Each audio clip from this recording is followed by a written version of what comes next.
Hello everyone. Welcome to the Pack Info channel. Before we get started, make sure to like and share this video, smash the subscribe button and click the notification bell. 7 Afghan pilots killed by Taliban as the US withdraws. Afghan Air Force Major Dastager Zamari had grown so fearful of Taliban assassinations of off-duty forces in Kabul that he decided to sell his home to move to a safer pocket of Afghanistan's sprawling capital. Instead of being greeted by a prospective buyer at his realtor's office earlier this year, the 41-year-old pilot was confronted by a gunman who walked inside and, without a word, fatally shot the real estate agent in the mouth. Zamari reached for his sidearm, but the gunman shot him in the head. The father of 7 collapsed dead on his 14-year-old son, who had tagged along. The boy was spared, but barely speaks anymore, his family says. Zamari only went there because he personally knew the realtor and thought it was safe, Samiullah Darman, his brother-in-law, told Reuters. We didn't know that he would never come back. At least 7 Afghan pilots, including Zamari, have been assassinated off base in recent months, according to 2 senior Afghan government officials. This series of targeted killings, which haven't been previously reported, illustrate what US and Afghan officials believe is a deliberate Taliban effort to destroy one of Afghanistan's most valuable military assets, its core of U.S. and NATO-trained military pilots. In so doing, the Taliban, who have no air force, are looking to level the playing field as they press major ground offensives. The militants are quickly seizing territory once controlled by the US-backed government of President Ashraf Ghani, raising fears they could eventually try to topple Kabul. Reuters confirmed the identities of 2 of the slain pilots through family members. It could not independently verify the names of the other 5 who were allegedly targeted. In response to questions from Reuters, Taliban spokesman Zabihullah Mujahid confirmed the group had killed Zamari, and that it had started a program that will see Afghan Air Force pilots targeted and eliminated because all of them do bombardment against their people. A UN report documented 229 civilian deaths caused by the Taliban in Afghanistan in the first 3 months of 2021, and 41 civilian deaths caused by the Afghan Air Force over the same period. Afghanistan's government has not publicly disclosed the number of pilots assassinated in targeted killings. The nation's defense ministry did not respond to requests for comment. The Pentagon said it was aware of the deaths of several Afghan pilots in killings claimed by the Taliban, but declined comment on US intelligence and investigations. Afghan military pilots are particularly attractive assassination targets, current and former US and Afghan officials say. They can strike Taliban forces massing for major attacks, shuttle commandos to missions, and provide life-saving air cover for Afghan ground troops. Pilots take years to train and are hard to replace, representing an outsized blow to the country's defenses with every loss. Shootdowns and accidents are ever-present risks. Yet these pilots often are most vulnerable in the streets of their own neighborhoods, where attackers can come from anywhere, said retired U.S. Brigadier General David Hicks, who commanded the training effort for the Afghan Air Force from 2016 to 2017. Their lives were at much greater risk during that time, off base, than they were while they were flying combat missions, Hicks said. Although Taliban assassinations of pilots have happened in years past, the recent killings take on greater significance as the Afghan Air Force is tested like never before.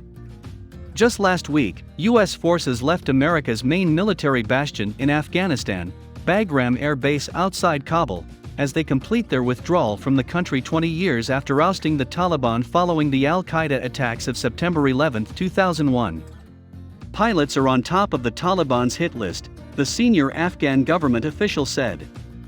That Afghan official and 2 others, speaking on condition of anonymity, said they're working to protect pilots and their families, moving some to on-base housing and relocating others to safer civilian neighborhoods.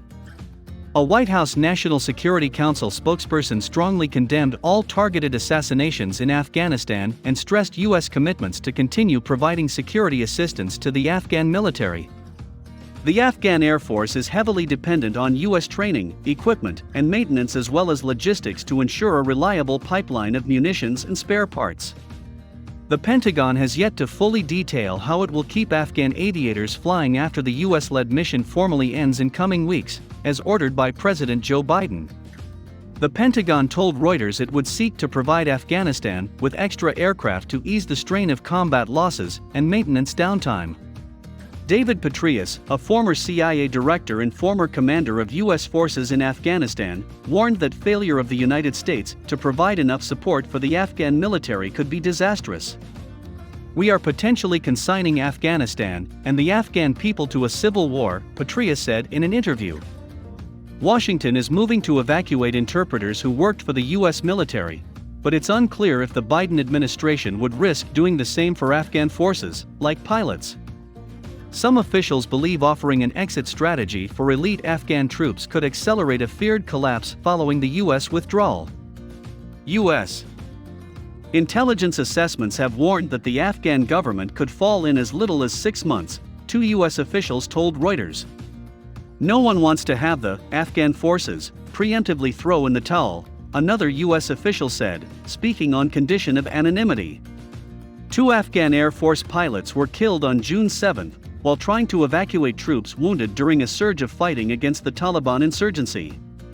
The Taliban claimed responsibility for shooting down their Russian-made, U.S.-financed Mi-17 helicopter. Local media identified the deceased pilots as Milad Masoud and Abdul Alam Sharayari. The Afghan Defense Ministry said in a statement that the aircraft crashed, but it did not say why, nor would it identify the pilots. An Afghan official, speaking on condition of anonymity, confirmed the chopper was shot down. The Afghan fleet contained just 13 Mi-17 helicopters and 65 qualified aircrews of pilots and co-pilots to fly them, according to U.S. military data from April 2021 and November 2020, respectively. Those data show the entire Afghan Air Force comprises 339 qualified aircrews and 160 aircraft, less than a quarter of the fleet size of U.S. commercial carrier Southwest Airlines. The usable fleet is even smaller, around 140 aircraft after accounting for aircraft undergoing maintenance, according to the same April data. Built in America's image, the Afghan Air Force is equipped with UH-60 Black Hawk helicopters and lumbering C-130H transport aircraft, neither of which Afghans know how to maintain, according to a Pentagon report released in April. Those aircraft are serviced by U.S.-funded contractors, which also handle most maintenance for the rest of the fleet, including A-29 Super Tucano light attack aircraft, AC-208 Eliminator planes, and MD-530 helicopters, according to that report. A separate 2020 report by the Pentagon's lead inspector general warned that Afghanistan's fleet would stop being combat effective within a few months if the Afghan Air Force were to lose contractor support. The Pentagon has not said how many contractors will remain in Afghanistan. Reuters contacted 2 large U.S. defense contractors that support the Afghan Air Force, Leidos Holdings Inc. and DynCorp International, now part of Amentum Services Incorporated. Spokespeople for those companies declined to say how many contractors, if any, were still in Afghanistan. In comments to Reuters, the Pentagon acknowledged the withdrawal of contractors could impact routine maintenance, something it was working to address. Spokesman Major Rob Lodwick said it had already become common practice to send aircraft abroad for heavy maintenance. Petraeus said that's not only costly, but it's impractical in a wartime setting to fly aircraft out of Afghanistan for repairs. Remote instruction and meetings via video conference also have natural limitations. Along with Afghanistan's special forces, the Afghan Air Force is a pillar of the nation's strategy for preventing a Taliban takeover of cities. In addition to providing air cover and performing bombing raids, pilots conduct medical evacuations, ferry supplies, and transport troops for the country's overstretched army. Since Biden's April withdrawal announcement, Taliban militants have more than doubled the number of districts under their control in Afghanistan to 203, which is nearly half the country's 407 districts, according to the Long War Journal, an online publication associated with the conservative think tank Foundation for Defense of Democracies in Washington. Reuters could not independently verify the data. Western security officials said insurgent forces have captured more than 100 districts, but the Taliban say they have control of more than 200 districts in 34 provinces comprising over half the Central Asian country. The U.S. military has stopped releasing its tally of Taliban-controlled districts and says that information is now classified. But on Thursday, a Pentagon spokesman acknowledged the Taliban had taken dozens of district centers. Swift gains by the Taliban are putting more strain on Afghan Air Force crews and aircraft to repel the advances, U.S. officials said. Even before the latest wave of Taliban offensives, the Afghan Air Force was flying missions at a faster pace than anticipated, piling up maintenance checks that took more planes out of circulation, according to a May report by the Pentagon's Inspector General. General Austin Miller, the commander of U.S.-led forces in Afghanistan, warned on June 29 that he was concerned about overuse of the Afghan Air Force. "If you overuse the organizations, it's difficult for them to reconstitute," Miller told reporters. In remarks from the White House on Thursday, Biden said aid to Afghanistan's military would continue after the U.S. military mission ends on August 31. But Biden was hardly optimistic about Afghanistan's future, casting doubt on the two-decade-old project to preserve a unified, centralized state. Still, he said a Taliban victory was not inevitable. "I trust the capacity of the Afghan military, which is better trained, better equipped, and more competent than the Taliban," he told reporters. It wasn't just Taliban death threats against him and his family that drove decorated Afghan helicopter pilot Major Naeem Asadi out of Afghanistan. Asadi said the Afghan Air Force had failed to do enough to protect pilots vulnerable to off-base assassinations. "They spend a lot of money on the training of these pilots, but they can't spend any money on the pilots for their security," Asadi told Reuters in an interview after arriving in New Jersey in June to start his bid for asylum. Asadi complained that not all Afghan pilots got paid the same or even regularly. As a member of the ethnic Hazara minority, Asadi believed he was also passed up for promotion. "They are not taking care of every pilot equally," he said. The Afghan military did not respond to requests for comment on Asadi's case. Asadi did not show Reuters documentation to support his discrimination claims.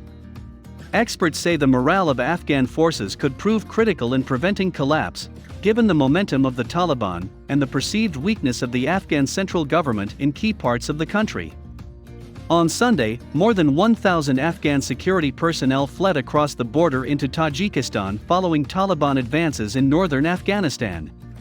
Almost 300 flew back to Afghanistan on Wednesday, and officials in Kabul continue to express confidence in the Afghan security forces.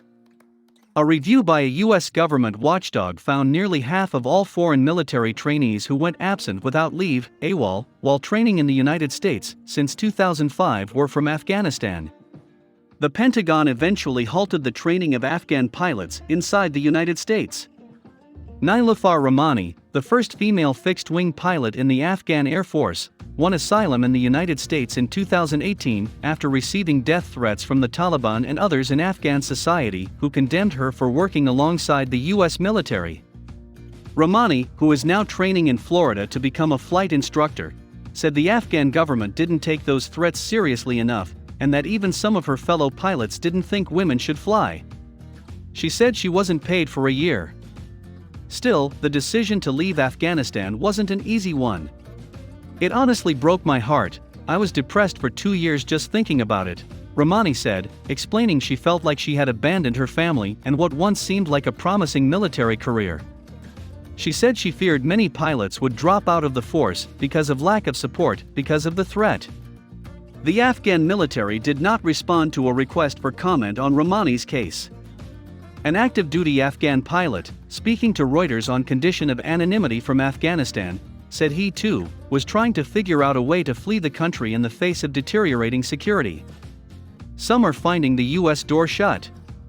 Mohammad Hamayoun Zarin, a former A-29 pilot, expressed shock that the U.S. Embassy in Kabul rejected his visa request in March. As an Afghan Air Force veteran who spent years training in America, Zarin is convinced the Taliban will make good on their many threats to kill him and his family now that U.S. troops are leaving. "It would be payback," he says. "I wasn't dropping flowers on them. These were bombs," Zarin said in an interview, detailing his case publicly for the first time in the hopes that the United States might reconsider. In its letter to Zarin, viewed by Reuters, the U.S. Embassy in Kabul said he was ineligible for the same visas set aside for interpreters because he did not work directly for the United States, but rather for the Afghan government. Zarin said that distinction makes little difference on the ground in Afghanistan, where he was known as an English-speaking pilot who spent years training in the United States. The State Department declined to comment on Zarin's case, saying visa applications are confidential. Masood Atal, a Black Hawk helicopter pilot, was driving on his day off on December 30th to buy fruit for his mother when two motorcycles flanked his gray Toyota Corolla on a Kandahar city highway, one on each side of the car. Gunmen on the back of both bikes opened fire on Atal, shooting him 11 times, once in the face, 6 times in his right arm and hand, the rest in his chest, his family said. Atal had confided to his family that he had received Taliban death threats, the latest in an expletive-laced phone call just 2 days before he was killed. "We're killing you," they told him, recounted Bashir Ahmad, one of Atal's brothers. Atal had asked for bodyguards and a bulletproof car, but the Afghan military turned him down, Ahmad said, accusing it of being very weak on these things. An Afghan military spokesman, Sadek Esa, confirmed Atal had been killed by the Taliban, but did not provide further comment about his case. The Taliban confirmed it killed Atal, and said it would do the same to other pilots. Targeting those who bombard civilians, who drop blind bombs on civilian houses, is an obligation for us, and we will do this, Mujahid, the Taliban spokesman, told Reuters. For Atal's parents, it was their 5th child killed in the many decades of fighting in Afghanistan. In 1984, during the Soviet occupation, a rocket fired by an anti-Soviet mujahideen landed in front of their children's school in Kandahar, killing another son and 3 daughters, the family said. Such crossfire has killed untold numbers of Afghan civilians. But there was nothing indiscriminate about Atal's killing, his family said. The Taliban are absolutely focusing on the pilots first, to make the Afghan government vulnerable enough so they can be beaten, said another brother, Wahid. Catching the killers of Afghan pilots has proven difficult. A few weeks after the January shooting of Zamari, the airman shot dead in his realtor's office, Kabul police told the family they had made an arrest. They asked Zamari's 14-year-old son to identify the suspect. Glimpsing the detainee at the police station, the teen informed police they had the wrong man. Police tried to convince the boy that the suspect might now look different because he had a broken nose, the family said. The police were pushing Zamari's son to identify and implicate the wrong person just to hide their weakness and show an achievement, Darman, Zamari's brother-in-law, said. Afghan authorities did not respond to a request for comment on the allegations. I hope you liked the video. Thanks for watching.